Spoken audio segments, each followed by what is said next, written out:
Hey guys, today I want to give you 5 tips for connecting with and staying on the same page as your spouse, even when you have a busy schedule. I don't know about you, but I have a busy spouse and I have a busy schedule, and it seems like at one point in our marriage we were just growing in completely opposite directions, and we weren't even like husband and wife anymore, but more like roommates, and we were butting heads a lot, and we just we learned to exist with each other, but we weren't thriving in our marriage. We weren't growing together. We weren't building a life together, but instead it was like two different lives and just under the same roof. And I don't know if you found yourself in that same predicament today, but I want to give you 5 tips that we implement every single day in our marriage that has helped save us and bring us back to that same page to where we're now growing in a beautiful, wonderful, thriving marriage. And we're, on the same page, we're growing in the same direction. And I want to help you get there in case you find yourself and your spouse on 2 different pages today. I want to encourage you that it is possible to come back together. It's going to take work, but anything worth having does take work. So without further ado, let's hop into this video because I want you having a wonderful, beautiful, and blessed marriage. Number 1, be intentional. I know this sounds like, well, duh, of course I'm intentional.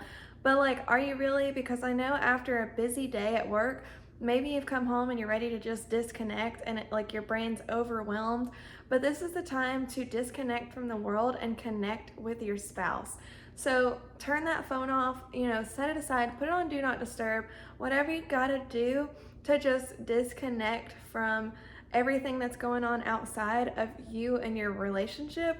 Turn it off for just a minute, like set aside 30 minutes. It doesn't have to be long, maybe it's 10 minutes, but like just be intentional with your time together. Have some conversations, like really ask them how their day was. Like be present and be connected and set aside time for this. And I'm telling you, you're gonna see such a big difference in your marriage when you are prioritizing each other and not just pushing off, and hoping that you have a minute to chat before you go to bed. Because I know when you're busy, you have a lot going on, but your marriage needs this, and it needs this intentional time together. Number 2, ask each other how you can help. Just shoot a text or maybe ask them in the beginning of the day, how can I help you? What have you got going on? And I know you've probably got a busy day too, but like you showing that support is gonna mean so much to them.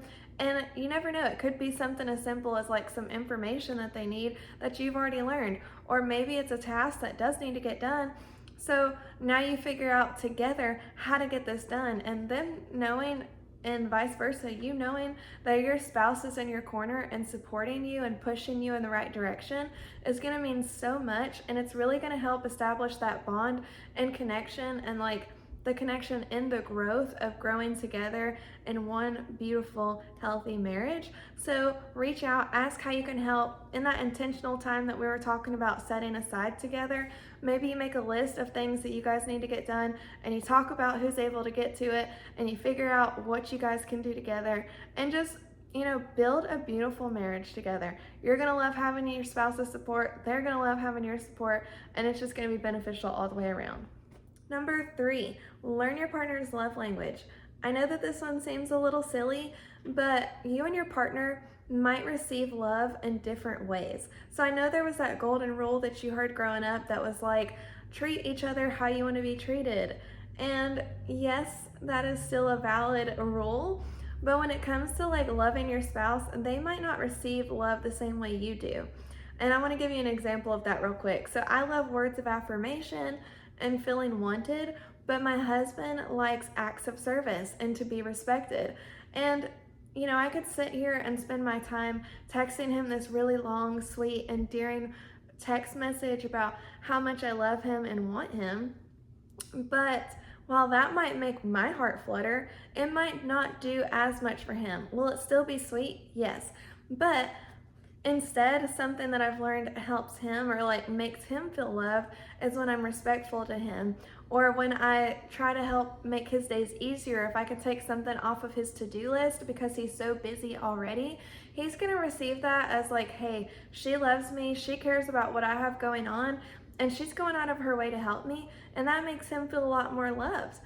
So just trying to give you an example of like how you can be, you're 2 different humans and you may receive love differently. So it's worth taking the time to learn each other and learn how your partner receives love. So that way when you take those moments to share your appreciation and affection towards your spouse, you can do it in a meaningful and intentional way that they will receive.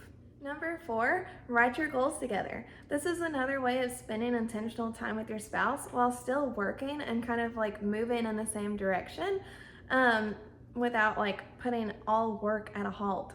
Because I know that that can be hard to do for some of you really busy entrepreneurs out there. So take some time to invest in you and invest in your marriage and write your goals down. Get on the same page. That way, you can get a peek into your spouse's life. They can look at the goals that you have and you can see maybe what's similar or what's totally different about them, and you can kind of grow together on the same page and like write your individual goals, but then also write some goals that you have for your marriage. Like maybe you want to take trips, or maybe you want to start a family business and work from home together. Whatever that looks like, take some time to write your goals down, get clear on your vision, and get clear on where the two of you are headed. Number 5, check in with your spouse throughout the day. Maybe you've only got time to shoot a few quick texts over, or maybe you've got time to call them for 30 seconds, or maybe you've got time to call them on your lunch break. Whatever it is, making that effort to check in with your spouse and just say, hey, I care, I love you, I miss you, how's your day going? It's going to mean a lot to them, and it's going to keep you on the same page and keep you connected. It's like, wow, this person really cares about me. They care about my day. They care about my well-being, and they're there for me. And that's just going to go so far, and it's not a lot of your time. I know you're busy, so you don't have a ton of time, but this is perfect for the busy spouse. Just shoot them a text. I miss you. Heart eyes emoji. It goes so far and it means so much. So don't forget to check in with your spouse, because they want to hear from you, and do that with each other. It doesn't have to be one spouse initiating the check-in. Both of you check in on each other and be connected. Be in a beautiful connected marriage. I hope that you found today's video helpful. If you did, I'd love for you to like this video and subscribe to my channel. And as always, I will see you in the next one. Be true and be you.